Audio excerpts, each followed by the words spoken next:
Hey guys, this is Jasur once again from Shanghai Silk Road. Welcome to our channel. Now, in this video, I would like to answer a question regarding opening a restaurant slash cafe in China as a foreigner. Now, if you're a foreigner and would like to start a catering business, that can be a restaurant or bakery, or that can be a coffee shop or a cafe, the process is very straightforward. Actually, in our channel, we have a previously recorded video, but maybe a couple of information there is outdated. So in this video, I'd like to, refresh them. Now, number one step, like in most countries, if you want to start this kind of catering business, will be to find a location. In China, it's the same thing. So imagine, let's pick a restaurant business. Okay, you want to start a restaurant as a foreigner. So number one thing, before you even think about registering a company, you need to actually think about the place where this restaurant will be located. Now, China has a lot of cities. Okay, we are based in Shanghai, so we can serve you best in Shanghai, like we mentioned many times in our videos. So in Shanghai, there are so many other districts as well. So you have to be very specific which district you want to base your company, base your restaurant in. And from there, you have to find a place. For example, you can buy it or you can rent it.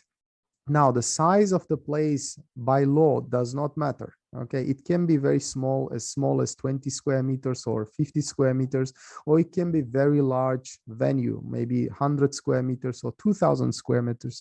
It's up to you. Okay, as long as you like that place, and also that place should be designed for restaurant, cafe, or this catering business, because you will not be allowed to rent, for example, commercial building in a commercial place and then start operating as a restaurant. It has to have a permit for specific purpose, like catering purpose.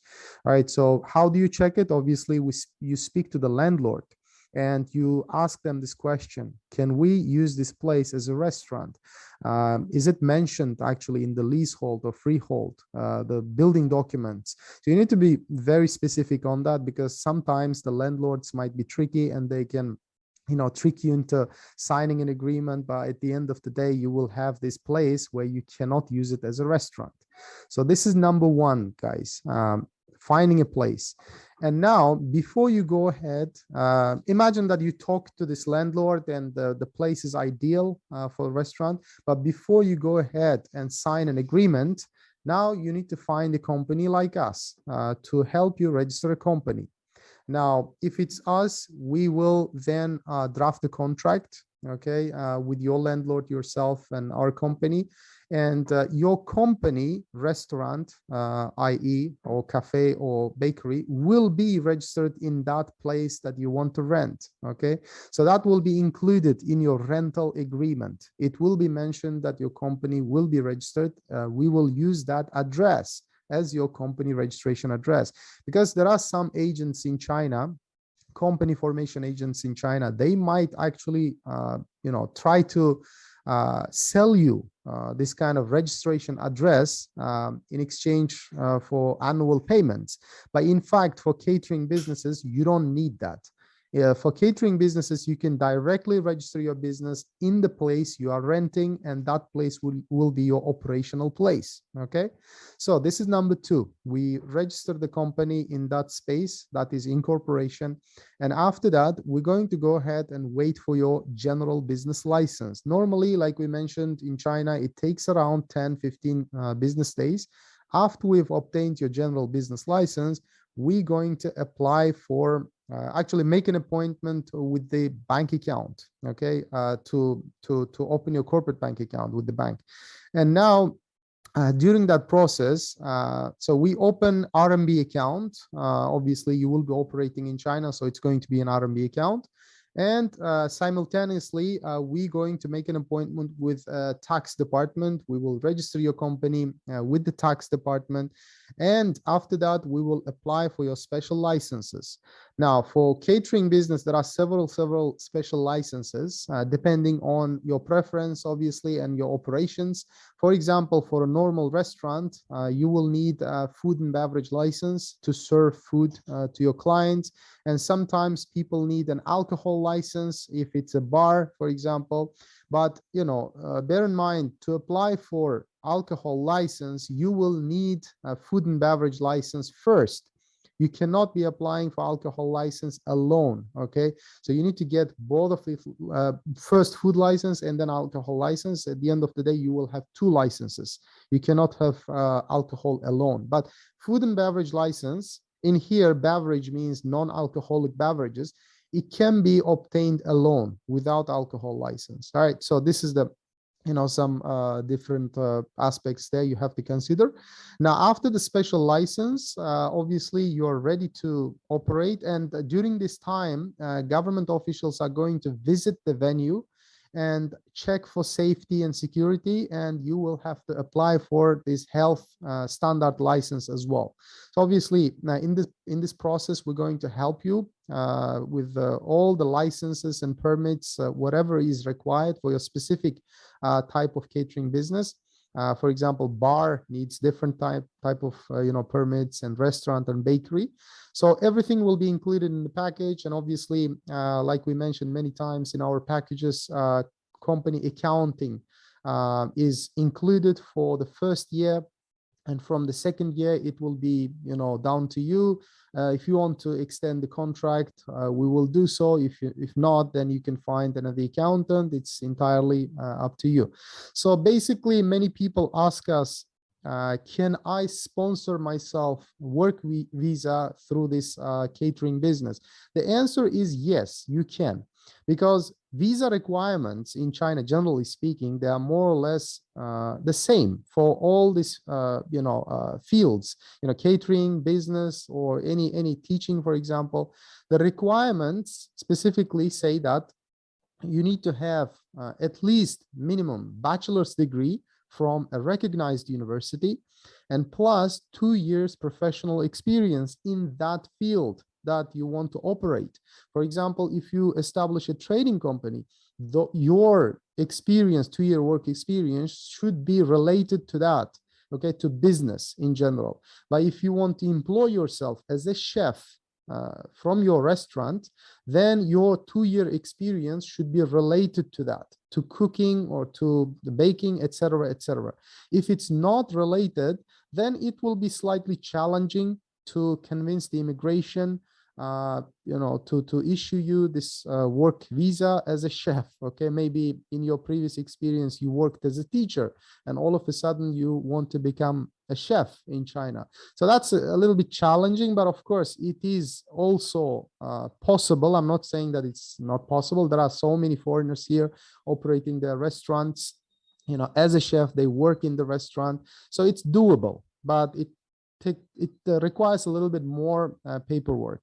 And of course, like I mentioned, in different fields as well, okay, like teaching may be an exception, because in teaching they require in China that, for example, ESL teaching, teaching English as a foreign language, it requires you have a degree from an English speaking country, or you have to be a native speaker. Okay, there's a list of native English speaking countries in Chinese immigration systems. So anyway, the answer to this question is yes, you can sponsor yourself as long as you qualify, okay, for the work permit requirements. Because forming a company does not automatically mean that you can get work visa. Work visa is the entirely separate thing, and company formation is entirely another thing. All right. And in fact, many people don't realize that starting a company in China, like many other countries, do not require any visa. It means that you can start your company just with a copy of your passport. That's all, because it's done at the company registrar. It's not related to the immigration, okay? But immigration, the logic behind this is how it works, is immigration requires your company to prove that you're qualified. Even if the company is, it belongs to you, you are still an employee of the company. All right. So that is the reason why they require you this, educational qualifications and professional work experience. And by the way, professional work experience here, minimum 2 years, is a full-time work experience. You cannot be applying, or you cannot just show a part-time work experience while you are studying. Okay, so you have to make sure your full-time work experience is in the time where it's before your education or after your education. Or if it's like in some countries, for example, students are allowed to work full-time, then most of the time immigration department requires you to provide proof that in your country or in that country where you worked as a student, it is allowed to work full-time. So we've seen this before. Sometimes they require a letter from the labor department, or some sort of government department that showing that it's allowed. Anyway, not to distance ourselves too much from the main topic. So the quick answer is yes. Once again, you can sponsor.